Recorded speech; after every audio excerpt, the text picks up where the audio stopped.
আমরা মুসলমান হিসাবে আমাদের মৌলিক দায়িত্বই হলো দুইটা জিনিস, একটা হলো গুনাহ বর্জন, আরেকটা হলো আল্লাহ তাআলার হুকুম পালন। এটাই আমগো জিন্দেগি। ভাল লাগলো এটাই কাম, ভালো না লাগলো এটা কাম। মন মতো হইল এটাই জীবন, মন মতো না হইল এটা জীবন। কথা বোঝেন না? নামাজ আমারে পড়তেই হবে। এবার যত কষ্টই লাগুক, যত ক্লান্তি লাগুক, আমাকে পড়তেই হবে। সুদ, ঘুষ, মিথ্যা, হারাম রোজগার আমার ছাড়তেই হবে। এবার আমার সামনে বাকি সবাই লক্ষ কোটি টাকার, মিলিয়ন মিলিয়ন টাকার মালিক হয়ে যাক, কিন্তু আমার যেহেতু অনুমতি নাই, আমি এটা যাওয়া যাবে না।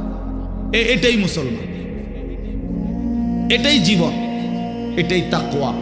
আল্লাহ তাআলা আমাদের কাছে এটাই চান, বান্দা গুনাহ বর্জন করো, আমার হুকুম পালন করো, বিনিময়ে আমি আল্লাহর কাছ থেকে অনন্তকালের জান্নাত বুঝে নাও।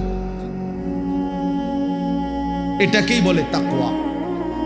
এই ব্যক্তিকেই বলে মুত্তাকি, যে নিজেকে গুনাহ থেকে বিরত রাখে, আল্লাহ তাআলার হুকুমের মধ্যে ব্যস্ত রাখে, আল্লাহর হুকুম পালনে